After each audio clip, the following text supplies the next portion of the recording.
बेरोजगारी भारत की सबसे बड़ी समस्या है आज के समय में। और कई लोगों ने, जो कि मैं सोशल मीडिया पे एक्टिव रहता हूँ, तो कई लोगों ने संपर्क किया है कि हम सरकार के समक्ष कुछ मांगे रखें, इसके ऊपर कुछ प्रदर्शन करें। तो ऐसी स्थिति में बेरोजगारी को लेकर के हम लोग एक जन आंदोलन करने की योजना बना रहे हैं।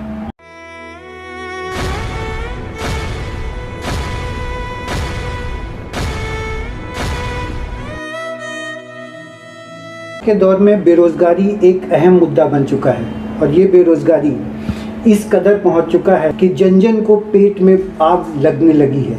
ये एहसास होने लगा है कि कब खाना मिलेगा।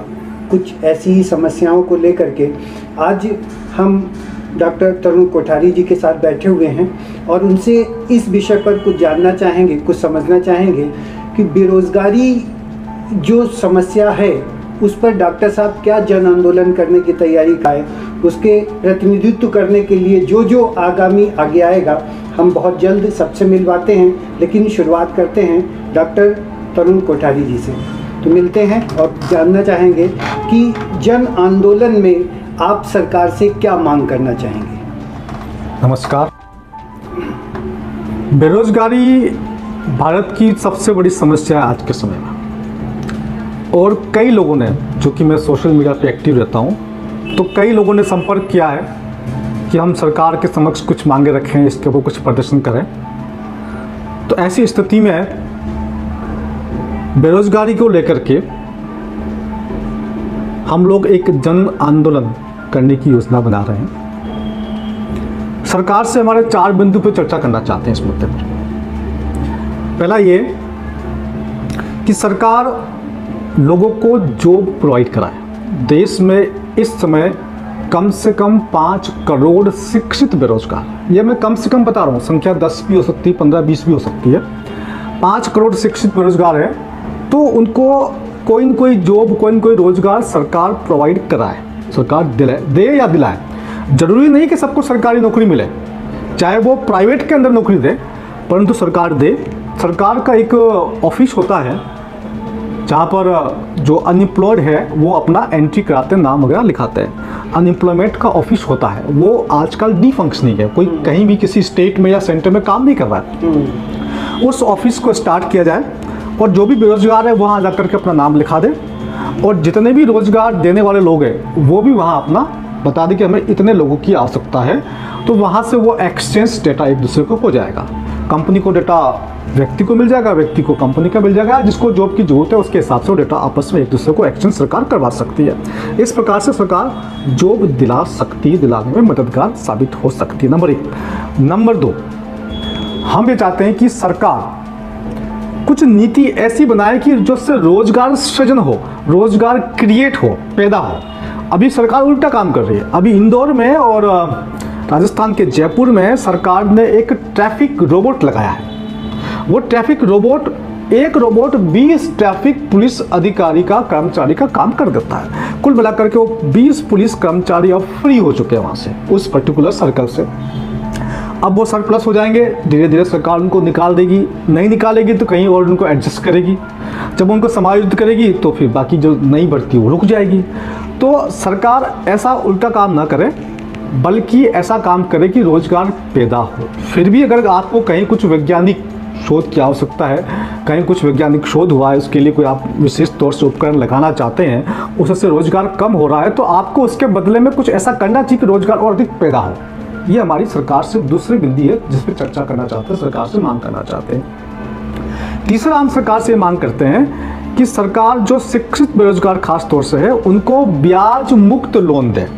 ब्याज मुक्त, उसमें कोई इंटरेस्ट नहीं हो, 3 साल के लिए हो या 5 साल के लिए हो, ब्याज मुक्त हो, और व्यक्ति अपना काम करेगा, 3 साल 5 साल तक उसको ब्याज नहीं देना पड़ेगा, तो अपना धंधा पानी एस्टेब्लिश कर सकता, अपना बिजनेस चला सकता, और मीनवाइल उसी दौरान वो कुछ और लोगों को रोजगार भी दे देगा। तो ब्याज मुक्त कर का फायदा ये होगा कि एक तो व्यक्ति को रोजगार मिला, और साथ में उसने 2, 4, 5, 10, 20 जितने भी लोग उसकी रोजगार, जो भी उसका धंधा चलेगा उसके हिसाब से वो अपना एक रोजगार लोगों को दे सकता है। ये तीसरी बात है। और चौथी बात ये है कि अभी स्थिति बहुत एक्यूट है, बहुत नाजुक है। हजारों की संख्या में लोग प्रतिवर्ष भारत के अंदर आत्महत्याएं कर रहे हैं और लाखों लोग, करोड़ों लोग सामाजिक, आर्थिक और पारिवारिक तनाव को झेल रहे हैं। ऐसी स्थिति में उनको तनाव मुक्त करने के लिए, उनको एक सहारा देने के लिए एक बेरोजगारी भत्ता दिया जाए। इसके लिए हमने सर्वे कराया है। तो सर्वे, पहले जो सर्वे कराया था उसमें कुछ अलग डिमांड आई थी लोगों की। एक दूसरा सर्वे कराया हमने, उसमें जो डिमांड उठ के आई है वो 10,000 रुपये प्रति माह से लेकर के 40,000 रुपये प्रति माह का एक बेरोजगारी भत्ता, शिक्षित बेरोजगार की शिक्षित अवस्था को देखते हुए और बेरोजगारी की अवस्था को देखते हुए। कोई व्यक्ति अगर 6 महीने से बेरोजगार है तो उसको बेरोजगारी भत्ता थोड़ा कम दिया जा सकता है। कोई व्यक्ति 6 साल से बेरोजगार है तो उसको थोड़ा सा भत्ता अधिक दिया जा सकता है। कोई व्यक्ति मामूली 12th पास है या कोई व्यक्ति अगर ग्रेजुएट है, पोस्ट ग्रेजुएट है, इंजीनियर है, MBA है, तो उसको हम थोड़ा सा अधिक भत्ता दे सकते हैं।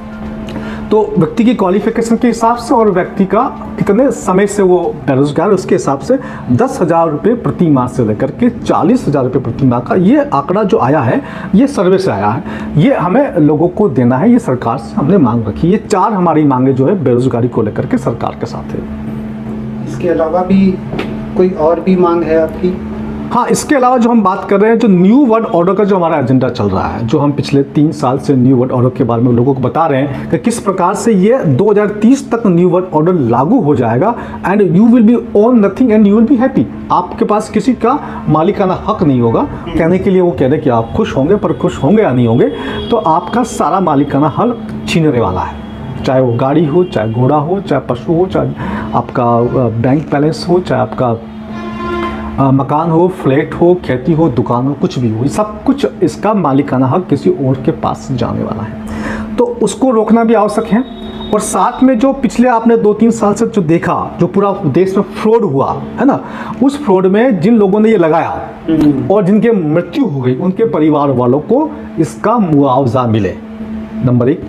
नंबर 2, उसके अंदर जो लॉकडाउन लगाया सरकार ने और जनता ने सरकार की बात को मानते हुए अपनी दुकानें बंद कर दी, तो उनको जो नुकसान हुआ उस नुकसान की भरपाई सरकार करे, उनको एक उचित मुआवजा।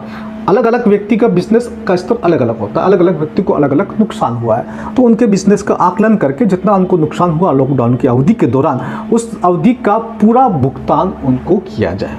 तीसरा, एक मास्क मैंडेट चला हुआ है, लगाओ जी, ये पहनो जी, ये पहनो जी, ये लगाओ जी, है ना, जबकि कानूनी तौर से वो इलीगल है। केंद्र सरकार का जो गाइडलाइंस है उसके हिसाब से वो इलीगल है, फिर भी लोगों से फाइन वसूला जा रहा है। तो वो जो फाइन वसूला गया अब तक, वो वापस दिया जाए और जिन जिन अधिकारी कर्मचारी ने वसूल किया, जिन जिन नेताओं ने आदेश दिए, वो सब जनता से माफ़ी मांगे और साथ में उनको भी एक थोड़ा बहुत मुआवजा उनको दिया जाए। ये हमारी 3 और मांगे हैं। तो इन 7 मांगों को लेकर के, और अगर लोगों की और कुछ मांगे आएगी तो उन मांगों को जोड़ा जाएगा, को लेकर के हम सरकार के समक्ष फिर जाएंगे। एक जन आंदोलन की भूमिका बन रही है, लोग चाहते हैं ऐसा आंदोलन हो, तो हम फिर उसको आगे बढ़ाएंगे। तो कोई समिति गठित करके भी योजना है आपके आगे कार्य करने की? हाँ, इस पूरे आंदोलन को जो करने का जो तरीका है वो एक कोर कमेटी बना करके, एक सेंट्रल वर्किंग कमेटी जिसे हम कहते हैं, कोर कमेटी होती है। उस कोर कमेटी में हम कोशिश करेंगे कि अधिक से अधिक लोग हो, है ना, मतलब ऐसा नहीं कि 2-4 लोगों की हो, 100, 200, 500 लोगों की कोर कमेटी बने और उसमें सभी वर्गों के लोग हो, उसके अंदर सभी स्तर के लोग हो, महिलाएं भी हो, बुजुर्ग भी हो, युवा भी हो। तो उस प्रकार से कोर कमेटी बना करके इस आंदोलन को हम आगे चलाना चाहेंगे और जो जो कोर कमेटी में शामिल होना चाहता है वो भी संपर्क कर सकता है।